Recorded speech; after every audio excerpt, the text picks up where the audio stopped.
People say that Australia is a long way from anywhere. But when you get here, Darwin is still a long way from anywhere.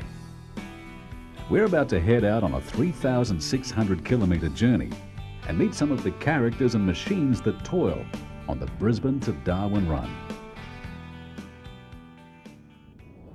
Ask anyone the world over what is Australia's national anthem, and in most cases they answer Waltzing Matilda, and for the most part they're probably right. It is, after all, the unofficial national anthem of the Outback anyway.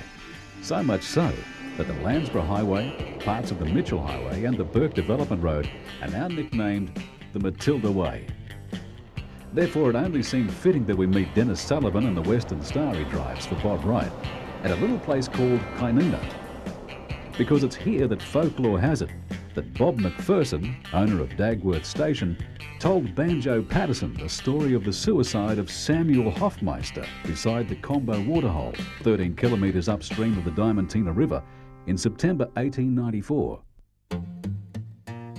Kainoona, 150 k's north of Winton, was established in the 1860s, was a staging post for Cobb & Co coaches, and in its early days boasted 3 hotels. Today, Kainoona has just 1 hotel and a roadhouse. Hoffmeister had reportedly been one of the striking shearers involved in the burning down of the Dagworth woolshed. This story, together with other stories which Patterson heard, inspired him to write Waltzing Matilda at Dagworth. Christina McPherson adapted a popular Scottish tune, Craig Lee, to become the original music for Waltzing Matilda. I'm in the transport industry now for a bit over 20 years. I work for my brother-in-law, Bob Wright. Most of our work is hauling anhydrous ammonia for Incitec.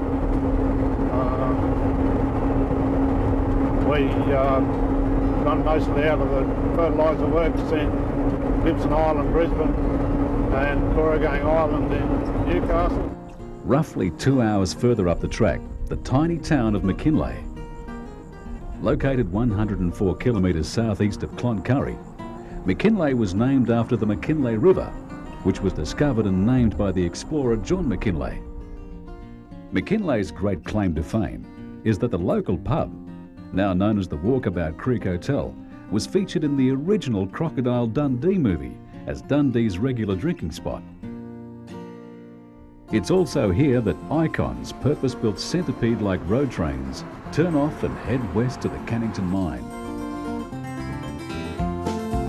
The Icons, operated by the MacGyver Group, were first trialled some years back to bring greater efficiencies to bulk haulage tasks. Meantime, Denis was still pushing on. We're currently on a trip up to the mines up in the Territory, pulling a double road train,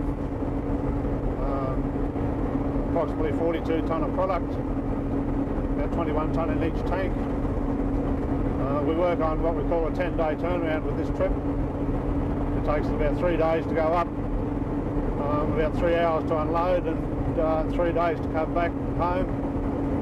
Then by the time we split up, go and load our tanks, get servicing done on the trailers, servicing on the prime mover, and our mandatory break, it works out to a neat 10-day turnaround, which works out to a pretty good job actually. You